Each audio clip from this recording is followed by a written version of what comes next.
2 Samuel, capítulos 21 e 22. Durante o reinado de Davi, houve uma terrível fome que durou 3 anos, e o rei consultou o Senhor a esse respeito. O Senhor disse: a fome veio porque Saul e sua família são culpados de terem matado os gibeonitas.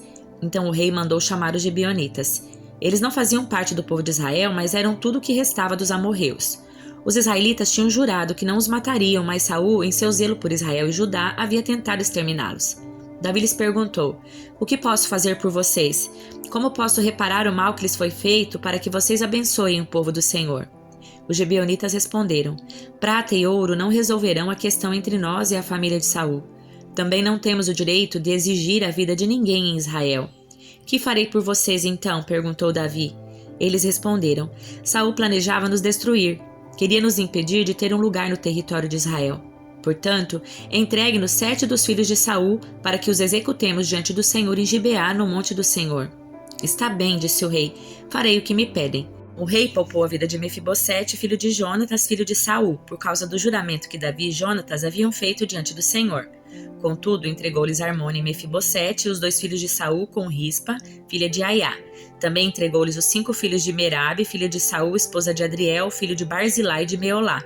Os homens de Gibeão os executaram no monte, diante do Senhor.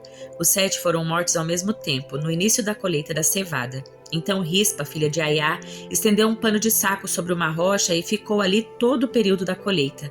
Não deixou que as aves de rapina despedaçassem os corpos deles durante o dia e impediu os animais selvagens de os devorarem durante a noite. Quando Davi soube o que Rispa, concubina de Saul, havia feito, foi até o povo de Jabes de Gileade para reaver os ossos de Saul e do seu filho Jonatas.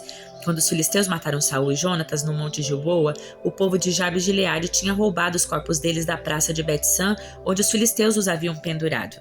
Davi trouxe os ossos de Saul e de Jonatas e também os ossos dos homens que os gibeonitas haviam executado. O rei ordenou que os ossos de Saul e Jonatas fossem enterrados na sepultura de Quis, pai de Saul, na cidade de Zela, na terra de Benjamim. Depois disso, Deus atendeu às orações em favor do povo. Mais uma vez, houve guerra entre os filisteus e Israel. Quando Davi e seus soldados estavam no meio de uma batalha, Davi perdeu as forças e ficou exausto. Isbi-Benob era descendente de gigantes e a ponta da sua lança de bronze pesava cerca de 3,5 kg. Ele estava armado com uma espada nova e jurou que ia matar Davi, mas Abissai, filho de Zeruia, veio socorrer Davi e matou o filisteu. Então os homens de Davi exigiram: o Senhor não vai mais sair conosco para lutar. Por que correr o risco de apagar a lâmpada de Israel?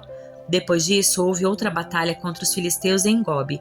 Enquanto lutavam, Sibecai de Uzate matou Zaf, outro descendente de gigantes. Durante uma batalha em Gobe, Ilanã, filho de Jair de Belém, matou o irmão de Golias de Gate. O cabo de sua lança era da grossura de um eixo de tecelão. Em outra batalha com os filisteus em Gate, havia um homem de grande estatura, com 6 dedos em cada mão e 6 dedos em cada pé. 24 dedos ao todo, que também era descendente de gigantes. Mas quando ele desafiou os israelitas e zombou deles, foi morto por Jonatas, filho de Simeia, irmão de Davi. Esses 4 filisteus eram descendentes dos gigantes de Gate, mas Davi e seus guerreiros os mataram. Davi entoou esta canção ao Senhor no dia em que o Senhor o livrou de todos os seus inimigos e de Saul. Assim cantou: o Senhor é minha rocha, minha fortaleza e meu libertador. Meu Deus é minha rocha em quem encontro proteção. Ele é meu escudo, o poder que me salva e meu lugar seguro. Ele é meu refúgio, meu salvador, aquele que me livra da violência. Clamei ao Senhor, que é digno de louvor, e ele me livrou dos meus inimigos. As ondas da morte me cercaram. Torrentes de destruição caíram sobre mim. A sepultura me envolveu em seus laços. A morte pôs uma armadilha em meu caminho. Em minha aflição, clamei ao Senhor. Sim, clamei a Deus por socorro. Do seu santuário ele me ouviu. Ouviu meu clamor que chegou aos seus ouvidos. A terra se abalou e estremeceu. Tremeram os alicerces dos céus e agitaram-se por causa da sua ira. Das suas narinas saiu fumaça, da sua boca fogo consumidor. Brasas vivas saíram dele. Ele abriu os céus e desceu com nuvens escuras de tempestade sob os pés. Montado num querubim, pairava sobre as asas do vento. Envolveu-se num manto de escuridão, em densas nuvens de chuva. Um clarão resplandeceu ao seu redor, e dele saíram brasas vivas. O Senhor trovejou dos céus. A voz do Altíssimo ressoou. Atirou flechas e dispersou seus inimigos. Lançou raios e fez fugir em confusão. Então, por ordem do Senhor, com um forte sopro das suas narinas, o fundo do mar apareceu e os alicerces da terra ficaram expostos. Do céu estendeu a mão e me resgatou, tirou-me das águas profundas. Livrou-me dos meus inimigos poderosos, dos que me odiavam e eram fortes demais para mim. Quando eu estava angustiado, eles me atacaram, mas o Senhor me sustentou. Ele me levou a um lugar seguro e me livrou porque se agrada de mim. O Senhor me recompensou por minha justiça, por causa da minha inocência me restaurou, pois guardei os caminhos do Senhor, não me afastei do Deus para seguir o mal. Cumpri todos os seus estatutos e nunca abandonei seus decretos. Sou inculpável diante de Deus, do pecado me guardei. O Senhor me recompensou por causa da minha justiça, Ele viu a minha inocência. Aos fiéis te mostra fiel, aos íntegros mostras integridade, aos puros te mostras puro, mas aos perversos te mostras astuto. Livra os humildes, mas teus olhos observam os orgulhosos e tu os humilhas. Ó Senhor, tu és minha lâmpada, o Senhor ilumina minha escuridão. Quanto à força, posso atacar qualquer exército, com meu Deus posso saltar qualquer muralha. O caminho de Deus é perfeito, as promessas do Senhor sempre se cumprem, Ele é escudo para todos que nele se refugiam. Pois quem é Deus senão o Senhor? Quem é rocha firme senão o nosso Deus? Deus é minha fortaleza inabalável e remove os obstáculos do meu caminho. Torna meus pés ágeis como os da corça e me sustenta quando ando pelos montes. Treina minhas mãos para a batalha e fortalece meus braços para vergar o arco de bronze. Tu me deste seu escudo de vitória, teu socorro me engrandece. Abriste um caminho largo para os meus pés, de modo que não vacilem. Persegui meus inimigos e os destruí. Não retornei enquanto não foram derrotados. Acabei com eles e os feri até que não pudessem se levantar. Tombaram diante dos meus pés. Tu me armaste fortemente para a batalha. Ajoelhaste meus inimigos diante de mim. Puseste o pescoço deles sob meus pés. Destruí todos que me odiavam. Procuravam ajuda, mas ninguém os socorreu. Clamaram ao Senhor, mas ele não respondeu. Eu os moí tão fino como o pó da terra. Os esmaguei e pisoteei como a lama das ruas. Tu me livraste dos meus acusadores e me preservaste como um governante de nações. Povos que eu não conhecia agora me servem. Nações estrangeiras se encolhem diante de mim. Rendem-se assim que ouvem sobre meus feitos. Todos eles perdem a coragem e tremendo saem de suas fortalezas. O Senhor vive. Louvado seja minha rocha. Exaltado seja Deus, a rocha da minha salvação. Ele é o Deus que se vinga dos que me fazem mal. Sujeita as nações ao meu poder e me livra dos meus adversários. Tu me mantens em segurança fora do alcance dos meus inimigos. De homens violentos me livras. Por isso, ó Senhor, te louvarei entre as nações. Sim, cantarei louvores ao teu nome. Concedes grandes vitórias a teu rei e mostras amor por teu ungido, por Davi e todos os seus descendentes, para sempre. Livro de Jó, capítulo 42. Então Jó respondeu ao Senhor: Sei que podes fazer todas as coisas e ninguém pode frustrar teus planos. Perguntastes: Quem é este que com tanta ignorância questiona minha sabedoria? Sou eu. Falei de coisas que eu não entendia, coisas maravilhosas demais que eu não conhecia. Disseste: ouça e eu falarei, e eu lhes farei algumas perguntas e você responderá. Antes eu só te conhecia de ouvir falar. Agora eu te vi com meus próprios olhos. Retiro tudo o que disse e me sinto arrependido no pó e nas cinzas. Depois que o Senhor terminou de falar com Jó, disse a Elifaz de Temã: Estou muito irado com você e com seus 2 amigos, pois não falaram o que é certo a meu respeito, como fez meu servo Jó.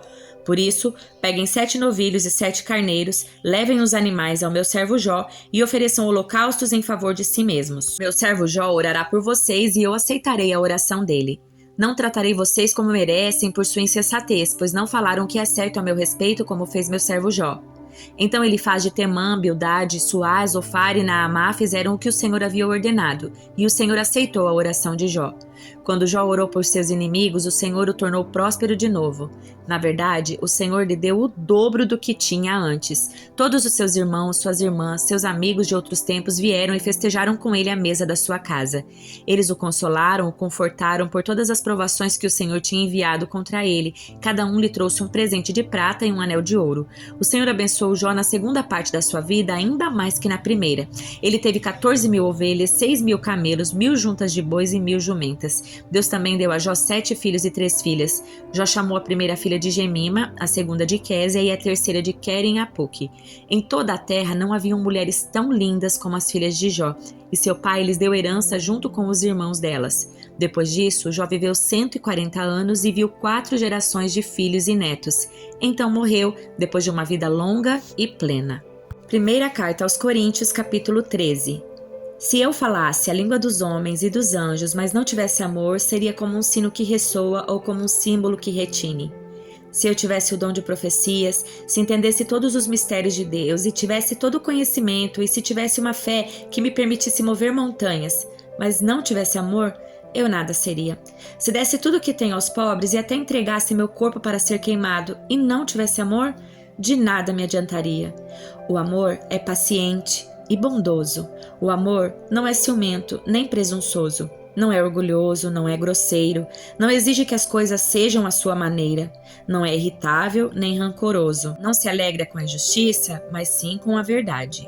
O amor nunca desiste, nunca perde a fé, sempre tem esperança e sempre se mantém firme. Um dia, profecia, línguas e conhecimento desaparecerão e cessarão, mas o amor durará para sempre. Agora, nosso conhecimento é parcial e incompleto, e até mesmo o dom da profecia revela apenas uma parte do todo. Mas quando vier o que é perfeito, essas coisas imperfeitas desaparecerão. Quando eu era criança, falava, pensava e raciocinava como criança, mas quando me tornei homem, deixei para trás as coisas de criança. Agora, vemos de modo imperfeito, como um reflexo no espelho, mas então veremos tudo face a face. Tudo que sei agora é parcial e incompleto, mas conhecerei tudo plenamente, assim como Deus já me conhece plenamente. 3 coisas, na verdade, permanecerão: a fé, a esperança e o amor. E a maior delas é o amor.